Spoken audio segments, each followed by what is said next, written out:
Welcome to the Redshirts Fantasy Football Podcast with your hosts, Matthew Betz and Betz Okada.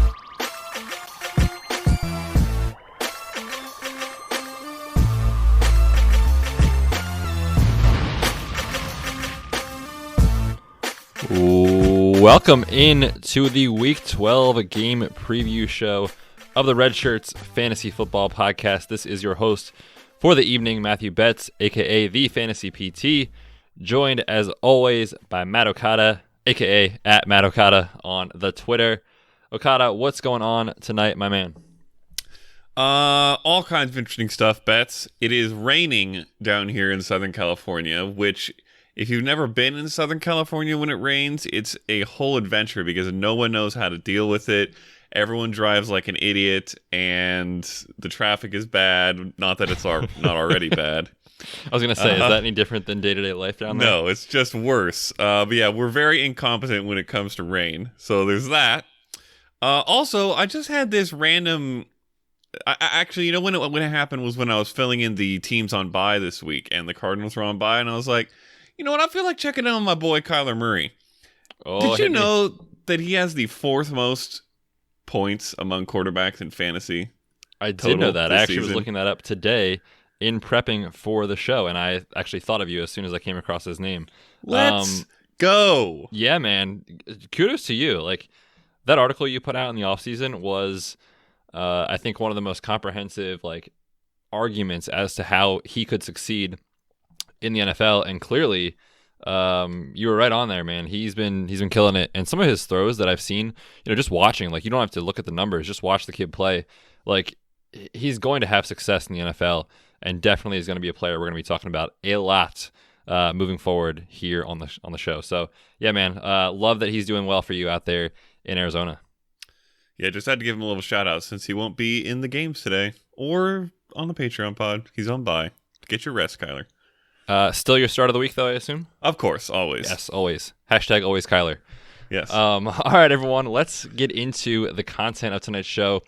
We are going to preview all of the 1 o'clock games as well as the Thursday night football games. But before we do, as we always do, we start the show with Betz's big question. And Okada, here is what I have for you.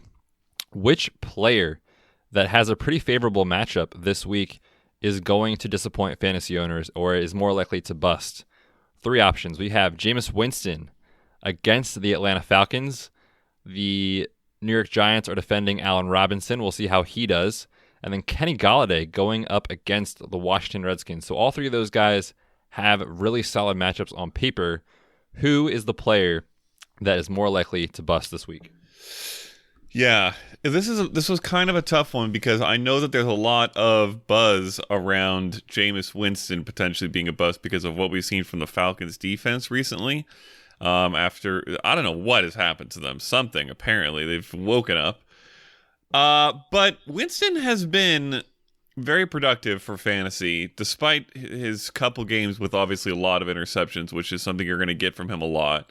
He has one of the longest streaks of games with a touchdown. He's throwing for more yards than anyone, if not almost anyone. I think maybe one person has more on a per-game basis among QBs off the top of my head. But I just think that the production is there. The Falcons defense has had some great games, but I think they can still be beat.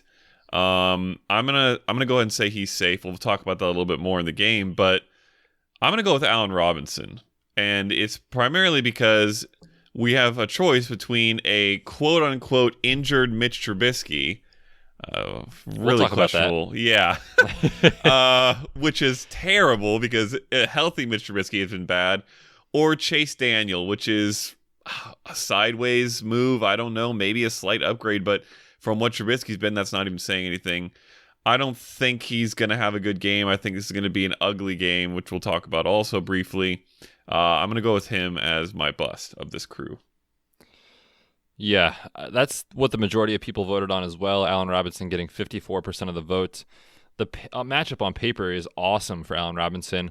I think I'm with you in that he is definitely up there, but I'm leaning Jameis Winston in this matchup. I don't know what it is with this defense in Atlanta, but the numbers in the last 2 weeks are amazing compared to the first 8 or 9 weeks of the season, over the past 2 weeks, they are the defense and special teams number 3 in fantasy points, as opposed to being 31st before their bye from weeks 1 to 10. So it's been crazy how much of a turnaround they've had.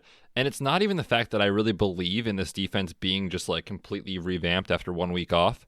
I just think, man, Jameis Winston, like, I don't know what the line is set at when you look at sports wagering and gambling, but it has to be like minus 300 odds to have him throw an interception in every single game. And if you're telling me I'm going to get at least one of those in this matchup, with probably more like 2 or 3 with how much they throw the ball, there's definitely worse plays at the defensive position. So I think Jameis Winston, for me, man, I'm just super nervous about him and, to be honest with you, about his future in the NFL. And it pains me to say that because I had to desperately trade for him in our dynasty league that you and I play in together with you. You traded him to me. We made a deal there. I needed a quarterback in a super flex league. So yeah, it pains me to say it, but I'm nervous about Jameis. We'll talk about him in more detail here soon. Before we get into the content of tonight's show, reminder to everyone, you can find us online at redshirtsfantasyfootball.com. We've got articles going up every single day. Quarterback Streamers article just went up today on Wednesday from Steven Pintado. So if waivers ran for you, you still need a quarterback to play, go ahead and snag that article. Check it out. It's awesome. You can find our rankings on there as well, and a lot of good content there, from our staff. They have been crushing it all season long. There is actually no news for tonight's show. It's been kind of quiet recently, and we're going to talk about all the injuries when we go through each of the game previews. So, Okada, without further ado, let's kick it off with Thursday Night Football. We have the Colts taking on the Houston Texans in what will be a rematch of a playoff game from January last year when these two teams met. Let's start on the Colts side of the ball because there's some injuries that we have to talk about for sure. T.Y. Hilton is officially listed as questionable coming off of a calf strain. He's missed about a month with that injury. So for me, just kind of speaking to that real quick, I don't even know how effective he's going to be because he hasn't practiced at all when you talk about actually being in practice doing some of the things that you have to do as a wide receiver, because on these short weeks, as you know, Okada, they don't really do much. Like, it's just walkthroughs.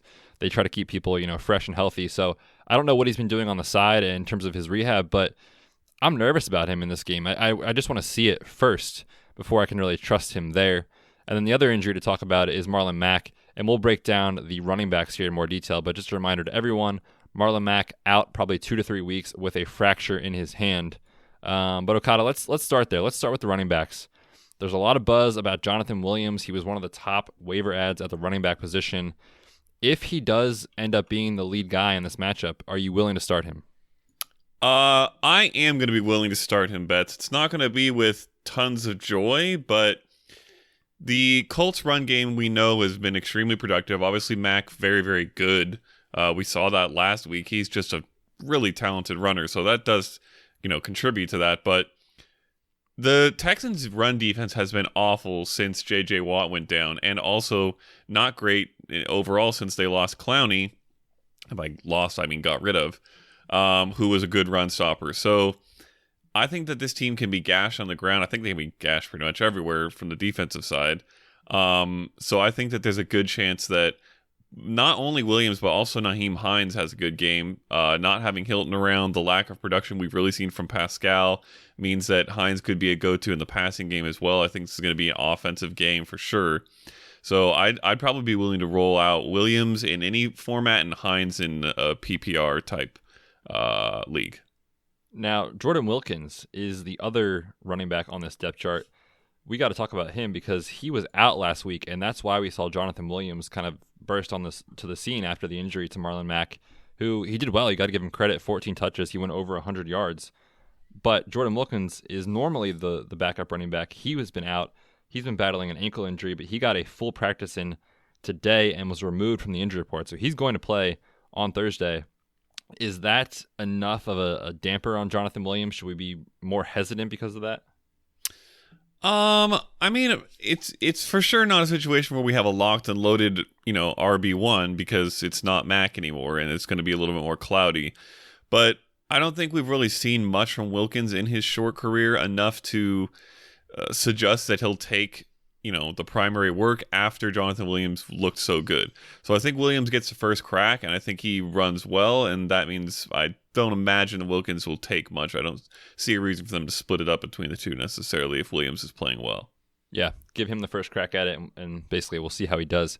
I will just say real quick on Nyheim Hines with his pass-catching role. I mean, the Texans, man, they are giving up receptions like crazy to running backs, the most in the NFL, 76 on the year. So if things don't go well on the ground for this offense, you could see them maybe lean more towards Nyheim Hines. We will see. Let's kick it over to the quarterback. Jacoby Brissett definitely had a down week last week, but this week he gets to face the Houston defense, who we know they can be gashed through the air. 8 out of 10 quarterbacks on the season have finished as a top 10 fantasy QB against the Houston Texans. So certainly on paper, you like that matchup. Personally, I like Brissett a lot more if Hilton does actually play. I think his upside is a little bit more limited with Hilton out. But certainly on the streaming radar for this week, would you agree? Yeah, I would say streaming radar. He honestly has not been as good. He's had like one good game in his last 4 or 5, as well as obviously the game he got injured. But this defense is good enough and he is okay enough that he falls into the streaming radar. I wouldn't say a high QB1, but he's startable. Yeah, I've got him in my initial ranks at QB 13, so he's right there. I think he's definitely in consideration for sure. On the pass-catching side of the ball, we touched on T.Y. Hilton. I think just based off your options on your bench, like if he's active, I think you probably have to start him based off the player that he is and the upside that this matchup brings. But how about Zach Pascal? I mean, he's been disappointing to say the least. Poo-poo. Less than 30 yards receiving in 3 of his last 4 games. Yeah, it hasn't been reliable enough, honestly, to throw him out in my starting lineup, I don't think. Like, I'd rather start Ebron in a flex at this point than Pascal, I think. So unless I'm super desperate, I'm leaning away. Yeah, I actually like Ebron a lot in this matchup. You talked about it, Same. with him kind of being the quote-unquote wide receiver 2 there. The strong safety for the Houston Texans, Justin Reed, is going to miss this game with a concussion, so certainly that matchup could get easier. I like Eric Ebron in this matchup. On the Texans side of the ball, Deshaun Watson, you're starting him. We talked about it in previous episodes. I think last week, actually, you and I chatted, and you were like, man, I've got him at 4 or 5 or whatever it was. I'm still rolling with him. And I was like, I don't know, man. That defense in Baltimore is good. They could really limit his upside, and we saw that last week. In fantasy, obviously the team only put up 7 points. This is another situation where I'm tempering expectations, but I still have him in my lineup. But you go back to the playoffs last year. I mean, this Colts defense has had Watson's number, giving up just 235 yards in that game, 1 touchdown and a pick. So in previous seasons, he hasn't finished as a QB1 when he's faced this defense. Deshaun Watson, though, I would assume you still have him as a top 12 play. Yeah, he's going to be a top 12 play. The Colts defense, I think, not quite as good this year as it was last year. It really came on strong towards the end of last year. So I think Watson can be good. I think he'll have a bounce back game after, wow, that was bad against the Ravens. He'll be probably even top 8, top 7 or so for me once my rankings are done. Yeah, and if there's one thing we know about Deshaun Watson, I mean, the dude takes his craft so seriously. We saw him a few weeks ago. Probably more like a month and a half ago, honestly, at this point, where he was just out on the field after that loss, really beating himself up and working hard. So I would, if I'm betting on Watson to either have a good game or a bad game in this matchup because of the fact that it was down last week, he should bounce back for sure. Let's briefly touch on the running backs because they're honestly not very inspiring. Carlos Hyde gets tons of work on the ground, does not catch the football. This Colts defense allowing just 3.06 yards per carry over their last 3 games. So, Hyde, basically, you need to find the end zone to be fantasy relevant in this matchup. Anything else you want to add there for Carlos Hyde? No, I think that pretty much nails it. And Duke Johnson, we've touched on week after week. I mean, the volume just isn't there. How lucky do you feel about him finding the end zone is really what it comes down to in this matchup for Duke Johnson. As far as the pass catchers in Houston, obviously you're starting DeAndre Hopkins without question. Will Fuller, however, looks like he is going to play in this matchup, his first game back from his Week 7 hamstring strain. If you've listened to the podcast before, you have heard me talk about it. I don't know that I need to go in a ton of detail, but I'm nervous about Will Fuller in this matchup.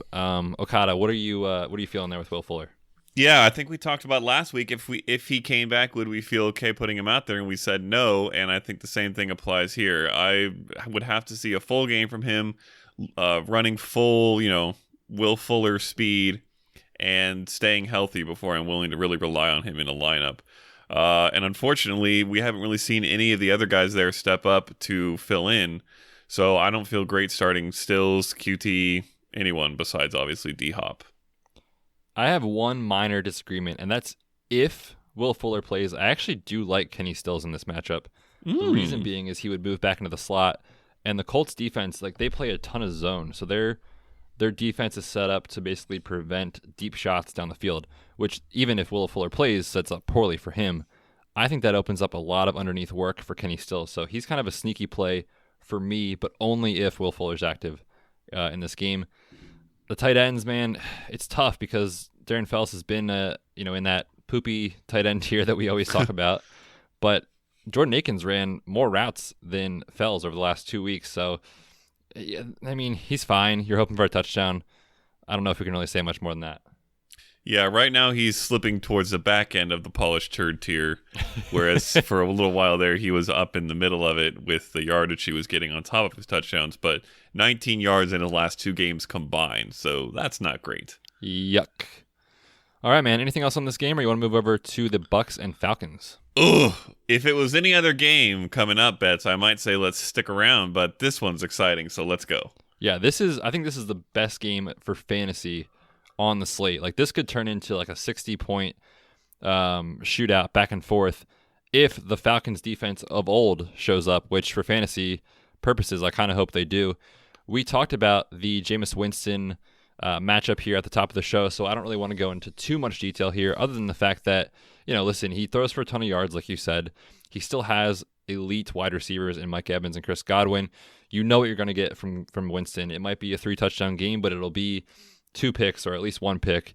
So I'm still comfortable starting him, but certainly, you have to put a blindfold on or don't watch the game to see what happens here. One thing I will say quickly about injury updates for Jameis, he did have that mild right high ankle sprain last week, and you could definitely see his mobility was affected. So that's something to look out for here in this matchup.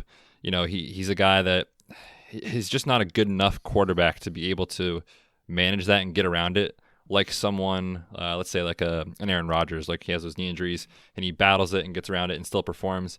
That could really affect Winston in this game. So we'll see what happens on that front. Let's kick it over to the running backs for the Bucks. Ronald Jones, I think, is the guy that you're starting if you're going to start one guy. But real quick, man, like, what are your thoughts on this situation? Because I think 2 weeks ago we said, he's got these matchups coming up. Like, he could take control of the backfield and it could work and actually become something. And then we saw him get outsnapped 43% to 30% by Dare Ogunbowale last week. I just don't see the upside. Any interest in Ronald Jones?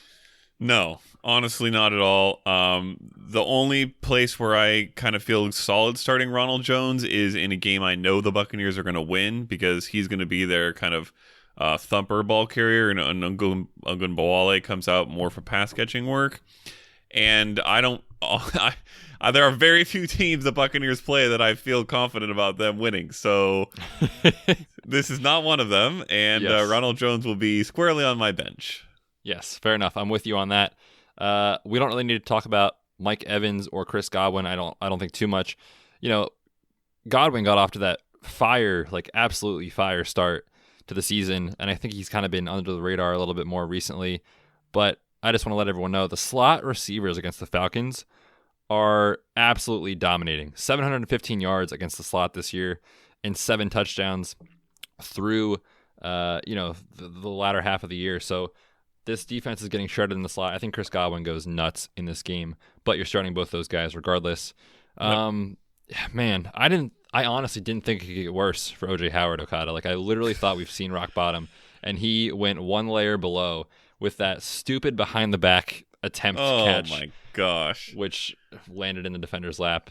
Last week, if you missed it, there was a play where Howard tried to catch the ball right at his numbers, perfectly thrown ball by Winston, and he tried to corral it, and it got stuck behind his back, and he still tried to catch it, and he popped it up in the air, and the defender caught it. So he was benched last week. We saw Cameron Brate come in for 14 targets. Okada, are you interested in Cameron Brate in what should be a pretty high-scoring affair? Ooh, this is a little tough because I think Cameron Brate could probably be a little bit of fool's gold. I mean, 10 receptions last week. That was a tight end franchise record for them. I don't expect we see that again. It was a very odd situation. Having said that, I would start him over O.J. Howard at this point, which kind of gets him into the low to mid range of the polished third tier. But he's not, in my top 8 or 7 range. I don't think he's going to just be right around that tight end 1 turn. So flexible, startable if you need to, but not great. How about this? Cameron Brate or Ryan Griffin, who we'll talk about here in a little bit. Ooh. Oh, that's a pretty big toss-up. I think I might go Ryan Griffin. I'm with you there. I've got Brate at 11, so definitely startable, but you're hoping, again, for he and Jameis Winston to continue to work magic in the end zone. So we'll see what happens on that front. On the Falcons side of the ball, we've talked about the defense, really surging as of late. But the story has not changed on offense. It is still super predictable, which is great for fantasy. Let's start with Brian Hill because he was the guy that everyone was on last week. You and I both had him as like a top 15, 16 play. And man, did he look terrible. And honestly, retrospect is, of course, hindsight 2020. But maybe it was a little silly of us to look at that and say, okay, here comes this waiver wire ad. Like, we're super excited about him because of the matchup against Carolina. But looking back, like Devonta Freeman has done nothing on the ground this year, so maybe it was a little bit silly of us to expect that from Brian Hill last week. Any interest in Hill going back to him this week after I set him up perfectly here against the Bucs defense, who is very stout on the ground? Yeah, not even a little bit. If he couldn't do anything against that Carolina D, I don't think he's going to do anything against this Bucs D, which is definitely much better from what we've seen so far this season. Last week, yeah, unfortunate. He got 15 carries too, and he just didn't do anything with it. It was odd and unfortunate, especially after we hyped him up. But even if he had a good matchup this week, I would consider him. But with the Tampa Bay D being what it is on the ground, I'm going to stay away pretty easily. Yeah, I am 100% with you. I actually dropped him in a couple of leagues to pick up some other players because, I mean, he's a waiver wire bomb at this point. Let someone else pick him up and try to play him. It is not going to be pretty in this matchup. But that is going to be a different story for Matt Ryan and his pass catchers. I love all of these guys. Who do you want to start with? You want to start with the receivers? Sure. Start all of them. Yes, perfect. Moving on. Real quick, Julio Jones is catching a touchdown this week. He has not had a touchdown reception since week 3. And I would say he and Odell Beckham are the two biggest screaming touchdown regression candidates right now at the receiver position. So love him to score this week. And, Calvin Ridley for sure is another great spot. I think both these guys are going to blow up. I haven't finished rankings yet, but I'm going to have both inside the top 15 for sure. What about you? Yeah, I definitely feel strongly about both guys. Julio going to be probably, I would say he's going to be in my top 5 this week, and Ridley also will be squarely in wide receiver 2 range. So you're rolling both out there. Yep, and as a result, we both like Matt Ryan as well. Only Arizona has allowed more touchdown passes to opposing quarterbacks this season, so the passing attack should be full go here in this matchup. Anything else to add on Matt Ryan? No, I mean, he'll probably be in my top 3, honestly. I haven't finished my rankings yet, but he's going to be an elite play this week, and I'm very excited to throw him out there wherever I can. All right, man, that does it for that matchup. We will be quick on the next 2 because, this is going to be so exciting to talk about the Broncos and the Bills, and then the Giants and the Bears. Yuck. Let's start with the Broncos and Bills. The Broncos coming off a colossal collapse against the Vikings last week. We'll start with the quarterback play. It's still going to be Brandon Allen, it looks like, going up against the Bills defense that ranks top 10 in sacks. The Broncos are bottom 10 in sacks allowed, so I would expect him to be under pressure a ton, really affecting his passing production and his output overall for fantasy. So certainly, deep 2 quarterback play, but outside of that, nothing more. Courtland Sutton, I think he's going to be okay in this matchup. I got to be honest with everyone. He's a guy that I was just like, I don't see it happening. The upside isn't there. This no-name guy, Brandon Allen's coming in, and Cortland Sutton has just balled out. Took Xavier Rhodes to school last week. Looked really, really good. Has he earned every week starter consideration for you, Okada? Yeah, I think he's earned every week starter potential at least. I don't think he's, putting himself in the top 15 every week. I think that it's a little bit matchup dependent probably for him, and we haven't seen extreme upside really yet. He's had a very nice baseline. He had 113 yards last week, so that was really nice to see, but I don't think we've seen like a massive top 5 week, or at least we haven't seen that in any sort of consistency. So that kind of keeps him out of that elite range. But yeah, no, he's a starter every week, even in this tough matchup. This is probably going to be one of the lowest he gets ranked for the rest of the season. Tre'Davious White is not the matchup you want, and I still think he'll be back-end wide receiver 2. Yeah, I think I've got him there as well. My initial ranks have him at 25, so he's on that fringe wide receiver 2 status. For the running backs, it was mostly a timeshare that was 50-50, but we saw last week things change. Philip Lindsay outsnapped Royce Freeman 65% to 29%. Got double the amount of work as far as carries and touches, 18 total touches to 9 for Lindsay versus Freeman. So it's definitely trending in the direction that is more of a Philip Lindsay type of game.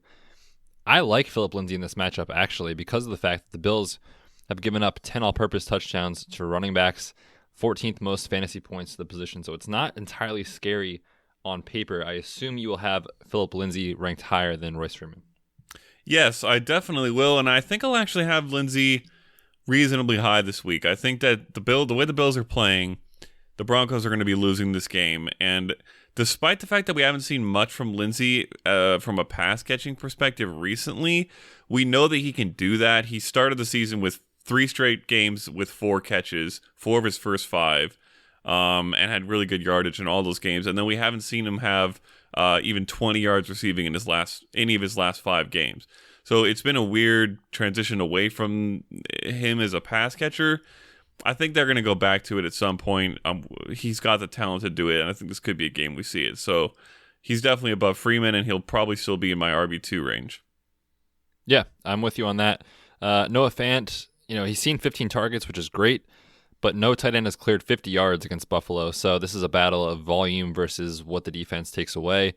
I'm not really on Fant this week. He's outside of my top 12 tight ends. Anything you want to add there for Noah Fant? No, I think that's about right. Alrighty, on the Bills side of the ball, Josh Allen has been awesome in the past month. He's a top 5 quarterback in terms of fantasy points in that time span. But you're looking at a game where the over-under is 37 points. So Vegas is expecting lots of defense in this matchup. And the Broncos defense has only allowed 1 QB1 finish on the year. Are you willing to play Josh Allen? Yes, I am willing to play Josh Allen. The primary reason is the best way to avoid an elite fantasy defense as a quarterback is to not be a normal fantasy quarterback. And Josh Allen is that. He is a guy who's going to make anywhere from 5 to 10 of his fantasy points, which can easily be more than half of his weekly output, on the ground as opposed to through the air. And I think that when you've got an elite quarterback defense or elite pass defense, if you've got a guy who can run around on them, score a touchdown in the red zone with his legs, it really helps mitigate that tough matchup. So I feel totally fine rolling Allen out there. He'll be QB1 for me for sure. Yeah, I don't know, man. I'm nervous about it. I feel like the play of Josh Allen recently has just been so good that I think we're expecting that to continue. And I don't know about you, but I've kind of been in this mindset, like, just look at what he did last year. Look at the last month. Like, he was just the guy. You played him. He was the quarterback 1 in fantasy over the last month of the season. And I feel like I still have that mindset. So maybe it's just me, but I feel like we're not going to get that this week in this matchup because of the fact that it's a low over-under. And the Broncos, like I said, are great against the position. I'm nervous about John Brown after what we saw last week. The dude exploded, which was great. But we're talking about Chris Harris Jr. here. Man, Brown's good, but Chris Harris is better, in my opinion. So I think he'll shut him down. And when you look at what else he has, like, are you telling me Cole Beasley is going to be able to elevate him in his game. He has to get it done on the ground to be relevant this week for Josh Allen. On the running backs here, Devin Singletary is definitely the lead back here. He's out touching Frank Gore each of the past 3 weeks. He played a season high 73% of the snaps last week, but I just feel like there's no ceiling for Devin Singletary. You know what I mean? Like, Gore's still there. He's getting some work, 10 touches a game or so. And then we talked about it. Josh Allen, he can rush the ball inside the 20. So Singletary, man, I don't know. Like, I feel like I want to have him higher in my rankings than I actually do, but I just don't know that this is going to be the week or the year that it actually comes to fruition. What's your temperature on Singletary? Yeah, that's actually a pretty good way of putting it. Because for whatever reason, maybe because they want to get him the over Barry Sanders in the all-time rushing records, they refuse to go away from Frank Gore. He had 11 carries last week to Singletary's 15 and had 27 yards to Singletary's 75. Like, how do you see that and not shift that carry split more? But they seem, I don't know, resistant to doing it. So until we see that, and then obviously also with Josh Allen, like you said, getting 5 to 10 carries a game and vulturing a ton of touchdowns, that also does limit some of that. So Singletary, he kind of feels a little bit like John Brown, actually. He's going to be good every week. He's going to have, 50 plus yards every week. I think he's going to be startable as a flex for sure, maybe RB2 pretty much every week, but you may not ever get to see a top 5 finish or even a top 10 finish until we see less from Gore. Yeah. If I was a coach and I saw that production, I'd be like, yeah, listen, Frank, why don't you just hang out here on the sideline? Give this guy some pointers, show him the way. We'll give you a goal line touch every once in a while. It is frustrating for Singletary owners. I think he's a play, like, if you need 10 to 12 points, he's your guy. If you need 20 and you need an explosion, it's not going to happen for Devin Singletary. Not too much that I have in my notes to discuss in this game. Anything for you?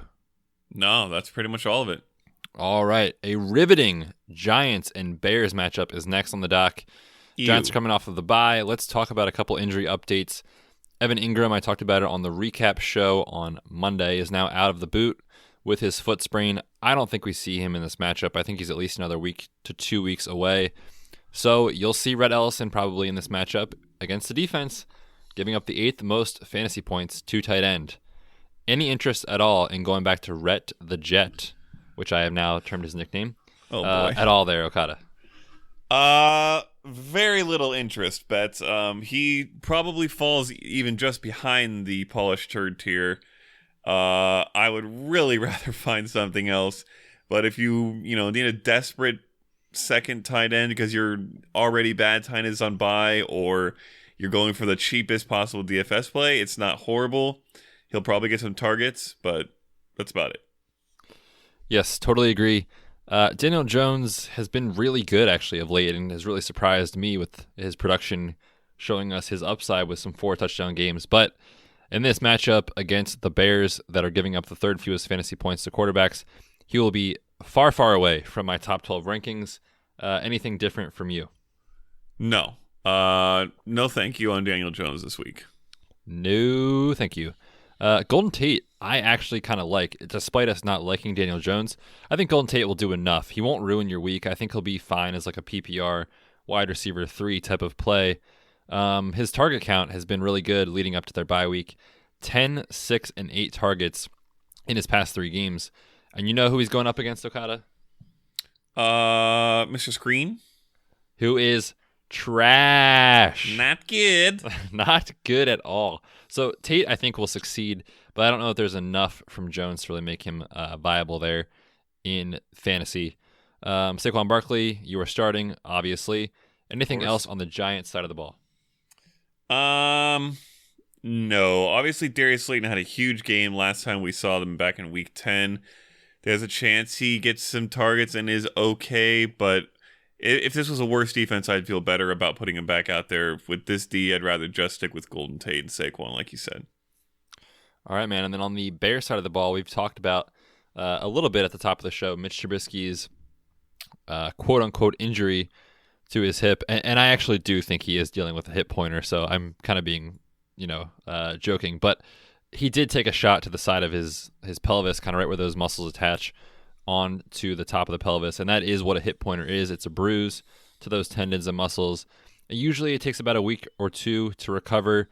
Anything more than that is not actually a hip pointer. So I think Trubisky, if he plays in this matchup, will be a little limited, but I think he'll be okay as far as health, to the point where we probably can't blame any performance on injury. That's for sure.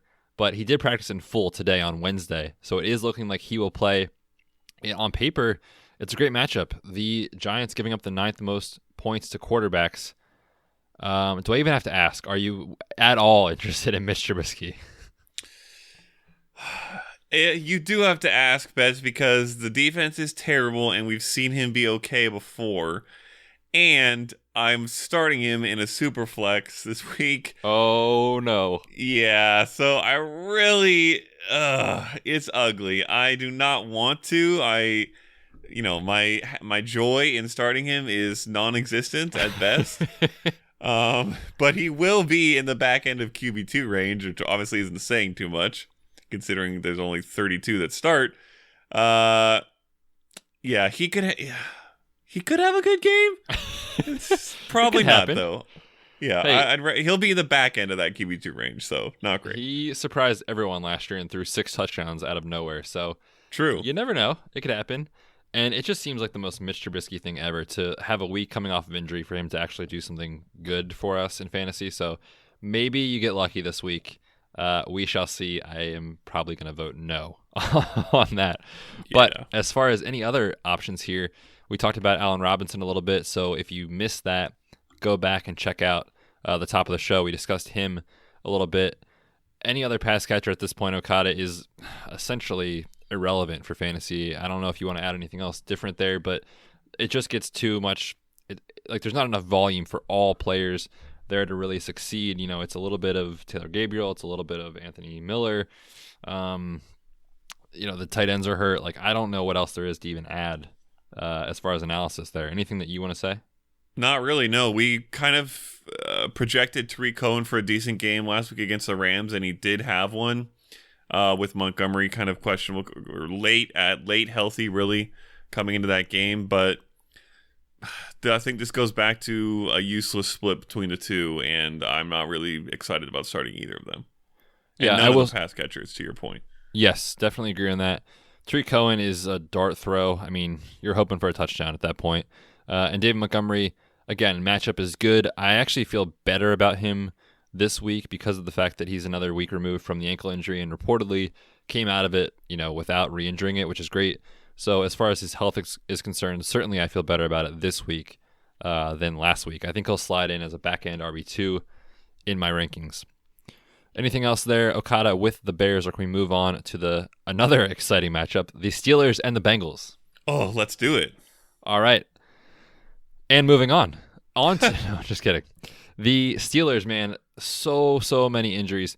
They may actually roll out the worst group of skill position players the NFL has ever seen in this game. Not an exaggeration. We have Juju dealing with a concussion and a knee injury. He did not practice on Wednesday. I don't think he plays.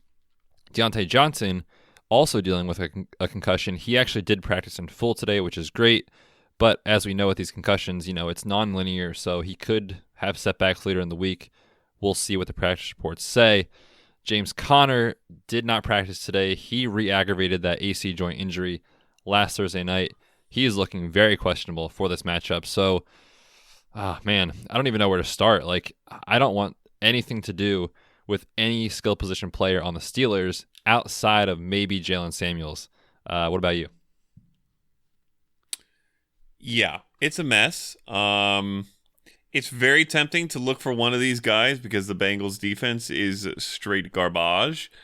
But I don't think you can. I think it's probably Samuels, and that's it. I think this offense is going to be so anemic this week that, drumroll please, the Bengals get their first win. Oh, there it is. The Bengals against the Steelers. You heard it here first. I actually don't hate that call at all. I mean, the Steelers, I haven't looked at what their implied total is as far as the Vegas line, but I'd be shocked if it was more than 18, 19, 20 points, something like that. Yep. It's going to be bad on offense, especially given how horrific Mason Rudolph has played. This could be the week, finally, that the James Washington connection actually hits and hits big. I might play him in a couple of DFS lineups. We'll see. But outside of that, man, yeah, no interest from me. And I don't even really honestly want to talk much about Vance McDonald. He's been non-existent for fantasy. Get him out of here. Get out of here, Vance. On the Bengals side of the ball, however, Joe Mixon has seen a very nice resurgence here in the last couple of weeks. He's got at least 17 PPR points in 3 straight games. He's getting a ton of work, so certainly he warrants RB2 consideration in this matchup against a good defense, but I do think he'll have enough volume to succeed there for sure. Anything that you want to add there on Mixon? No, I think that nails it. He is finally back to being the Mixon that we hoped to see. Hopefully it stays consistent, and despite the fact this is a tough defense, I think it does again in this game. And then with the pass catchers, we'll talk about on Tate real quick. I don't think he is going to play. He had a neck injury and a concussion on Sunday last week. He's looking very doubtful and will probably miss at least one game. The only other player that we really ever talk about is Tyler Boyd, and man, was that a disappointment last week. In what was a good matchup on paper, he came out, though, and complained about the fact that he didn't get enough targets or, I guess, the right kind of targets as far as the quality. So does the squeaky wheel get the grease in this matchup for Tyler Boyd? I sure hope so, man. His targets have decreased each of the last 4 weeks, and clearly it's not working for this team. They've got to go back to him. If he's their primary and potentially only pass catcher and they're not throwing him the ball, I don't know what they're doing, except potentially purposely trying to lose, which very well may be the case. At this point, yeah. That's certainly one way they could not get their first win this week, is if they're trying to not get their first win. But I think he has a bounce back. He had 7+ targets each of the previous 5 games before last week. I think he gets back up to that range and has, 6-7 catches, 60 to 80 yards, and hopefully gets a score. Probably one of my favorite buy low candidates right now in Dynasty. He was a guy that we were on in the preseason saying, we're not worried as much about Tyler Boyd with AJ Green there or not there. Like he's got enough talent. I know you did a ton of scouting with your program you did in the offseason. What was that called again? Scouting Academy. Oh, perfect. The Scouting Academy. Great name. Yes, I know. And saw some great things on tape. So I'm not giving up hope long-term with Tyler Boyd, but yeah, I'm nervous for this week. We'll see what happens. Man, what are these matchups? The next matchup we're talking about, the Dolphins at the Browns. What a terrible slate of games we have here. We'll be very quick on this one here. Let's start with the Browns because that's at least a little bit exciting. I put this out on Twitter. If Odell Beckham Jr. does not catch a touchdown in this matchup, Okada, you're going to have to find a new co-host because I'm done, man. Like, the touchdown regression that is screaming for him after getting tackled at the 1-yard line last week is through the roof. I'm playing him everywhere in DFS. We don't really need to talk about the matchup too much. I mean, Miami obviously giving it up to everyone at every position this season. So definitely Odell Beckham Jr. will be a top 10 play for me. Any difference at all for you? No, and I'm honestly happy finally to be able to do this, Betz. I don't know if you remember back in the offseason when we were getting all hyped about the Browns, super excited for their future, and this just been complete garbage. I'm going full in on the Browns for this game. The Dolphins are terrible. Give me Nick Chubb, give me Kareem Hunt, give me Baker Mayfield, give me Odell Beckham Jr., give me Jarvis Landry. Start them all. I expect good production from everyone. Yes, Odell finally gets his touchdown, probably 90+ yards as well. I think they could all be RB or wide receiver 2s or better, and Baker could easily be QB1. So, yes, please, Browns. Jarvis Landry revenge game to the max. Let's go. Let's go, Browns. So I'm with you. I don't really have much else to add. You're starting your Browns if you have them. On the Dolphins side of the ball, man, I will say this, like, the matchup looked way worse a week ago for Ryan Fitzpatrick going up against Myles Garrett and Larry. I don't even know how to say this. Ogunjobi. They lost Morgan Burnett to an Achilles tear, their strong safety. So it's not quite as scary, but certainly I don't love Ryan Fitzpatrick. I think he's a QB2, if you're in a super flex league. But man, like, outside of Devontae Parker, do we even have to talk about this team? No, I think it's Fitzpatrick. Probably actually he'll be a top 15 guy for me. I like him as a streamer this week. It'll be him and Devontae Parker as a wide receiver 2, and that is literally it. Nothing else for me. Yeah. Devontae Parker, man, like sneakily a fantasy MVP candidate because let's go. He was drafted by like 4 people, one of which was you, I'm sure. Yep. And has been a wide receiver 2 in fantasy on the worst offense in the league. So it's been really exciting to see that resurgence finally come. Top 15 in air yards. He put up 135 on 10 targets against Tre'Davious White last week. Maybe Devontae Parker is good after all. We shall see.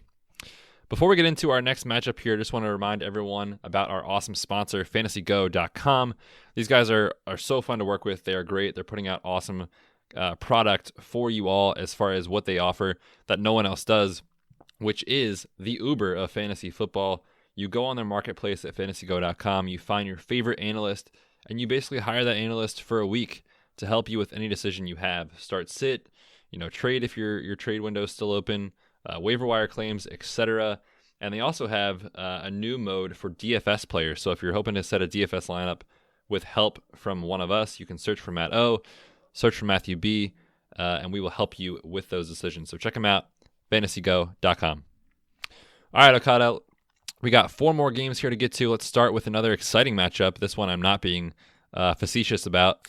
We have Carolina and New Orleans, a game I'm really excited to watch for sure. You got another divisional matchup here. On the Saints side of the ball, man, it's just so predictable and it's so easy to talk about. Drew Brees, he's been good, in most of his starts. This is one that I think it'll be a little tougher on him because of the fact that Carolina's secondary is pretty good. But Michael Thomas is playing out of his freaking mind. I think he deserves to be in the MVP conversation, but he won't be because he's not a quarterback. Nope. Just setting records left and right, and every week it's like a lock for 8 or 9 catches and at least 80 yards. So that's your floor with Thomas. Not much else to say, and I think his play certainly is going to elevate Brees. One thing that I love about this matchup, and we talked about it with Brian Hill a ton last week, is how beatable this front 7 for Carolina is. I think Alvin Kamara is going to go absolutely insane in this matchup. Yeah, this could probably be one of his best games of the year. I feel like we really haven't seen like a super explosion from Kamara, Super Camario. That's right, as he's called by some. I feel like, I don't know if we've really seen that. He has been one of the biggest touchdown scorers in the league over the last couple years. And I'm still waiting for like a nice 2 or 3 touchdown game with 100+ yards. I think this could potentially be it. So he's going to be a top 3 guy for sure at the running back position. And then, I think you hit it on Michael Thomas, and Drew Brees is going to be, I think it's going to be great. I don't know if the Panthers D is enough to stop who Brees is, what Michael Thomas is playing at these days. Alvin Kamara out of the backfield. I think everyone in that trio has a great game. Yeah, and then the only, I think, question mark is probably, is Latavius Murray a flex candidate in this matchup? Again, Carolina is giving it up to running backs, so you're hoping for like 8 carries for like 50-ish yards for Murray and maybe finding the end zone. I think that's what you need to make your week with Murray. Any interest there as a flex? It's going to have to be a second flex probably for me. I don't know. I don't think he'll make it into just like regular flex conversation. He'll probably be outside my top 25 running backs, maybe in the 25 to 30 range. So he's worth considering, but I don't feel great. Yep, I've got him at 29. I'm there with you. Definitely several other players I would prefer over him. Jared Cook is in that tier that we will not even discuss. Yep. How lucky do you feel, basically, with Jared Cook? That's the name of the game there. On the Panther side of the ball, I would recommend starting Christian McCaffrey. Okada, you take the rest of the game. Yeah, I mean, I suppose starting Christian McCaffrey is an all right decision. I guess you could go that way, if you want. I won't judge you for it. First analyst to say that on a podcast, so you're welcome. Yeah, really unique take. He's disgusting, man. I don't know. It's unreal. He's might be the best player in the league right now. Should definitely be in the MVP conversation, even though a quarterback's gonna win it. DJ Moore, I'm gonna roll out DJ Moore. Curtis Samuel, I'm probably going to roll him out as a flex to feel, not quite as good about that right now. DJ certainly being more of the target hog these days. 15 last week against the Falcons. Love that. Yeah, so they're both getting out there. Kyle Allen, no thank you. Hashtag never Kyle Allen. Yeah, we thought maybe we had something in the beginning of the year with him, and he's been trash. 4 interceptions last week, no touchdowns. Not good. So stay away. Other than that, yeah, it's pretty much McCaffrey. Yeah, I think you hit the nail on the head with that. I do like DJ Moore a lot this week. Like you said, the volume has been there. If he's running his slot, his routes from in the slot, he's going to definitely dominate PJ Williams for sure, as everyone does. So yes, I like DJ Moore. Obviously McCaffrey. Outside of that, I'm kind of low on the rest of the pieces there. Greg Olsen, certainly in consideration, as he always is. Sure. As about a tight end 8 to 10 type of play every week. All right, on to the Raiders, who are, let's not even bury the lead here, man. The Raiders are going to make the playoffs. I genuinely think that. Yeah. They are surging at the right time, and the matchup over the next 3 weeks is absolutely ridiculous as far as how easy it is.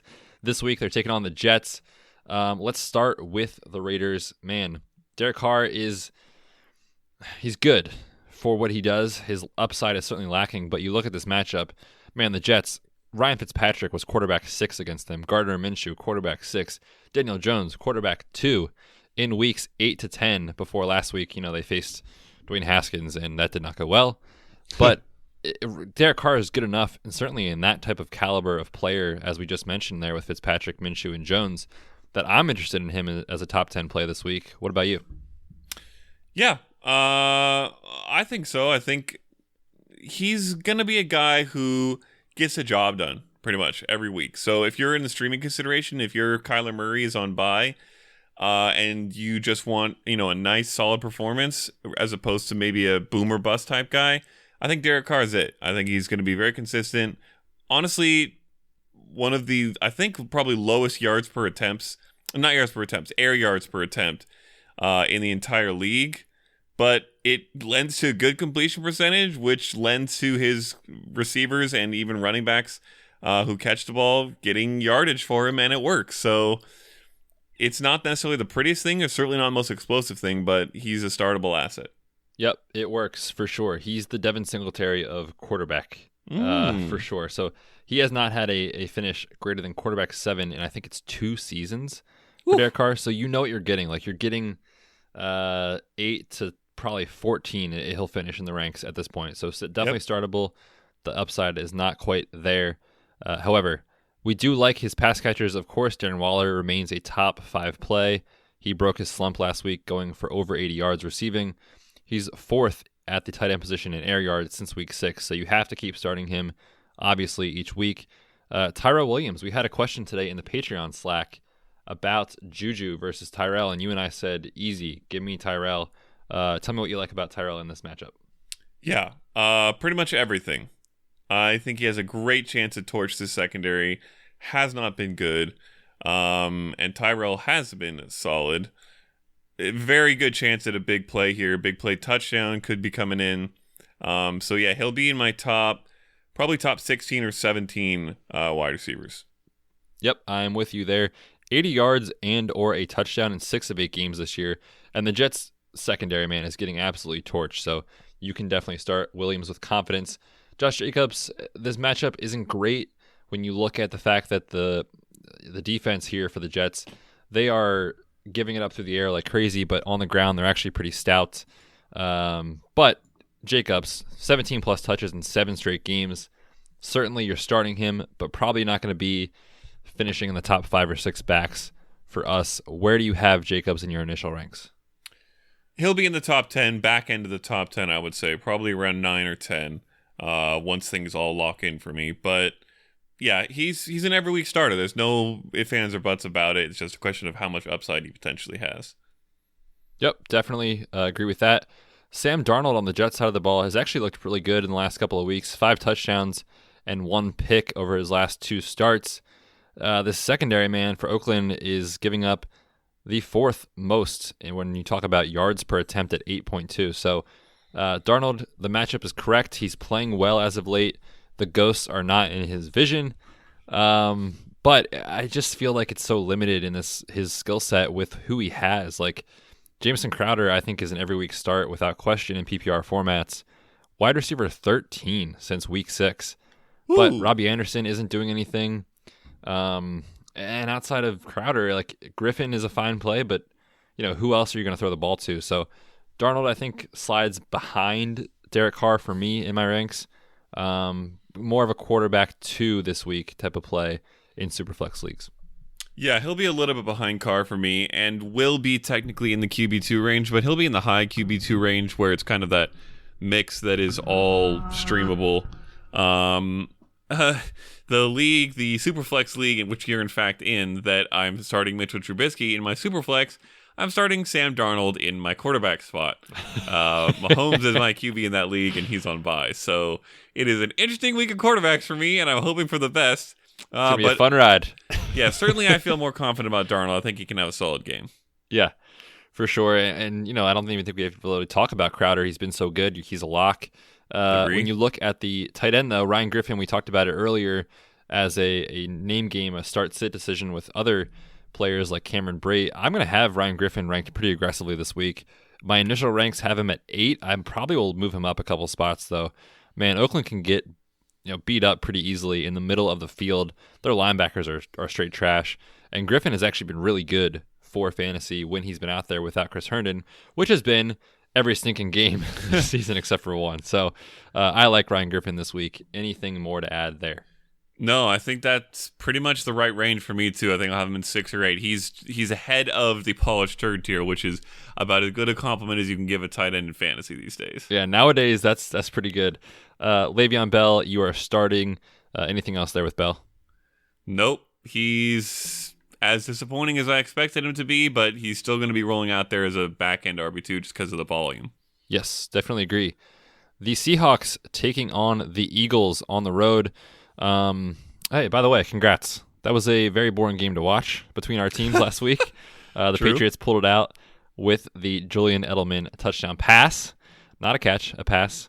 Yep. Beautiful pass, by the way. It was. Ugly, ugly, ugly game. But Russell Wilson rolls into town with one of the best offenses in the league. There's no question Russell Wilson is a top 3 play for me this week, and certainly I love Tyler Lockett. Anything more to add on those two guys before we move on to other positions? No. Is there a little bit of Tyler Lockett health concern, or do you feel fully confident for him? I do actually feel really confident in him. The bruise that he was dealing with from 2 weeks ago was really, everything I read was minor about it, saying that he should be fine after the bye. So we'll see what happens as they progress this week. Now, as of this recording, it's about 5:45 on the East Coast. We don't have the official practice report from the Seahawks yet for Wednesday, but we'll talk about him on the Patreon show on Friday. Yeah, definitely going to roll him out there as long as he's starting. Also happy to roll DK Metcalf out there either way, and agree Russell's going to be in the top 3 for me. Chris Carson is an every week lock. His volume is so secure. He remains a top 10 play, even against a tough Philly defense there on the ground. So, again, temper expectations this week, but how can you sit him? He's been so freaking good for fantasy. On the Philly side of the ball, man, it is an uninspiring offense, and I have no hesitation saying that as a fan. It's tough to watch when Jordan Matthews plays 85% of the offensive snaps for your team. Updates on injuries. We got to talk about Jordan Howard and Alshon Jeffrey. Alshon Jeffrey was a DNP in practice today, so I don't know that he plays. We'll see what happens there. He's dealing with a high ankle sprain. When you look at Jordan Howard, he was also on the sidelines today, so unclear if he does play. Man, I don't even know what else to say. Like, this offense is so inspiring. Who do you want to talk about? Because I'm fed up with this team. I don't really want to talk about much of anyone, but I will say I feel better about several players in the passing game than I normally would in a given week for the Eagles. The Seahawks, I think, can be beaten through the air. They're actually giving up the 9th most fantasy points at tight end, so I think both Ertz and Goddard are potential starters or flexers, however you want to see that. I think Wentz could have a little bit of a bounce back game after a not great game against the Patriots, which of course was expected. It's the Patriots. Aguilar is going to get targets. Whether he catches them is another question. So Shots fired. Yeah. But I think that pretty much all 4 of those guys, including the quarterback, I'm willing to consider in a starting lineup this week. That's so uninspiring. I'm willing to consider starting them. I mean, Ertz is locked in. It'll give him that. Everyone else is good consideration. Yeah, I think I'm with you. I think I'll probably have Wentz somewhere around the high-end QB2 range, 13, 14, 15 in that range for sure. But yeah, he doesn't have the perimeter guy. Like, this offense needs that. So if Alshon's out, I will definitely move him down. I like Goddard a lot if Alshon is out again. Those 2 tight ends are the top 2 receiving options there for this team. Go ahead. Our next gen team did a really fun stat this week, Betz, that I just thought I would share. On deep passes this season, Tyler Lockett has more of every receiving stat than the entire Eagles team. And the only Eagles wide receiver deep touchdowns were Deshaun Jackson back in week 1. They have not had a single one since he went out with injury. So, really rough. Cool. Yeah, no, thanks for ruining the day, Okada. You're welcome. Nice. As I watch Tyler Lockett catch a deep bomb on Sunday, I will think of that stat and cry. As the running back position, if Jordan Howard doesn't go, maybe we see a little bit more of Jay Ajayi sprinkled in, who was signed off the street on Friday, did not play a single snap. But this is Miles Sanders' backfield until further notice with Jordan Howard out. But, man, I don't know if it matters. Like, Doug Peterson doesn't know how to use this guy. It was 4 touches in the second half in a game where he looked really good and was pretty effective in the first half against the Patriots last week. Any interest in Miles Sanders? A little bit, yes. He's had bad, tough matchups in the last few games that they've played, and has still, looked okay when he's gotten the ball. So in this, what I expect to be a little bit easier matchup, I think he can be above average. I think he's going to be a back-end RB2 for me. All right. On to the last game here on the dock, and then we will preview the other matchups, the 4 o'clock Sunday Night Football and Monday Night Football games on our Patreon show. We're talking about the Lions and the Redskins, and we are going to be very quick with this one. Saving the best for last, Betz. Oh, yeah. I am very excited about this. Man, I don't even know where to start. There's no Redskins player that you can start, in my opinion, outside of Terry McLaurin. Anything else from you? No. That is it. It is a massive 3-way timeshare for the Redskins. I looked up the stats real quick before we started, and it was just laughable. Adrian Peterson led the team in touches. Wendell Smallwood led the team in snaps, which is ridiculous.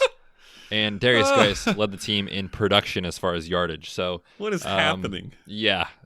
What is there to say? Don't start any of those guys unless you're absolutely desperate and hoping for a prayer. On the Lions side of the ball, Jeff Driscoll appears to start again as Matthew Stafford comes back from his lower back fractures. We will see what happens later in the week. But with Driscoll, man, the offense it's okay. There's not as much upside, obviously, and I think it's affected the pass catchers there for sure. And actually, on the year, Marvin Jones is finishing with more fantasy points than Kenny Golladay. Are you willing to start both those guys, though, even if Driscoll does play? Yes, I am. Certainly, Marvin, the touchdowns have helped massively with that fantasy total. He has been racking up touchdowns. I think he has a great chance of getting another one.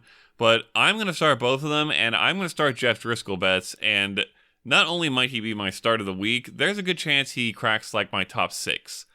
Because he's actually looked pretty solid throwing the ball, and what we saw him do on the ground last week, 51 yards and a touchdown, excuse me. He's like Josh Allen, but maybe better. And the Redskins defense, no. I mean, for fantasy, he has looked quite good in these couple games, and the Redskins defense is awful. And the Cowboys defense, by the way, who he played last week and had a great game, is very strong. So give me some Jeff Driscoll, man. I don't know. He's going to be really highly ranked for me. Hey, I'm playing him in a Superflex league, so I hope you're right. I'm a little jaded after last week. I threw some money on the over on his passing yards, and he was 3 yards short. Yeah. So I'm a little jaded. Yeah, the passing yards were not great, but the 2 touchdowns plus 51 and 1 on the ground made it viable overall. So I think he's startable. All right, Bo Scarborough. What is happening? What is happening? I don't know, man. Oh, I miss Kerryon Johnson so bad. Just for the clarity, at least. Like, what is this situation? That was Bo Scarborough's first NFL game, if I'm not mistaken. He was drafted last year by the Cowboys, got cut, and now he's just shown up and had 55 yards and a touchdown for the Lions last week. Sure, man. Throw him out there. I mean, the Redskins are trash. The Lions are going to win this game. Why not? If this is the guy they're going to give carries, he's not an RB2, I don't think, but he's going to be a flex play for me. Someone I might throw into a DFS line. If I play DFS, depending on how cheap he is. Which I do not. Yes. Yeah, if the listeners are unaware, Okada is not allowed to play DFS because of his job. So I play all the DFS and make the money for the podcast. See? Yeah, man. Let's end on Bo Scarborough. What a day. Love it. That is the end of today's show. If you stuck around for that, blazing Bo Scarborough analysis, thank you so much. Okada, anything else to add before we close out the show? Not to these games or today's episode, but I will say, if you guys aren't in the Patreon, you should be in it, because the primetime games this week, and the 4 o'clock games, the 4 o'clock and primetime games are sweet. Cowboys, Patriots, Packers, 49ers, Ravens, Rams. Oh my goodness, we could probably do a whole podcast on each of those games. And the Patreon pod, we will preview all 3, plus Jacksonville, Tennessee. Lovely divisional matchup. It's a really fun show. So check out our Patreon. Pop right in there. We are doing a promo bets for our Patreon. Yeah. Heading into the December holiday season, if you sign up for our Patreon, we will give you December free. That's right. And all of our current patrons are getting December free. So there's absolutely no reason not to try it out in December. Just pop right in, see if you like it. Join the chat. We have all kinds of fun conversations in there. Talk about trades, waiver ads, who do we start, things like that with all our patrons. So it's really fun. And then you get access to the Patreon pod, which is basically a whole extra 45 minutes of Betz and I talking about matchups and playing fun games. And it's just, listen, I love the standard pod. I love all our, standard listeners. There's a lot more of the standard listeners than the patrons, but the Patreon pod is my favorite pod of the week. I can't lie. Yeah, we're a little less structured on that pod, so it's more free flowing. It's a little more fun. And we record on Friday nights, so Okada is getting ready for the weekend. I'm already into the weekend. It's a blast. So check it out. Patreon.com/RedshirtsPod. And like Okada said, you get it for free in December. We are in the holiday spirit a little early this year, so check it out. We will reimburse you. If you have questions about that, DM us on Twitter. You can find our handle at RedshirtsFFPod. We're happy to give you more details and discuss. But on that note, we will see you on the Patreon show. We record that on Friday. It releases Saturday morning. And we will see you on the Patreon chat once you join. Go do it. Until next time, we are the Redshirts. Thanks for tuning in to this episode of the Redshirts Fantasy Football Podcast. Hit us up on Twitter at RedshirtsFFPod and check out our website, redshirtsfantasyfootball.com.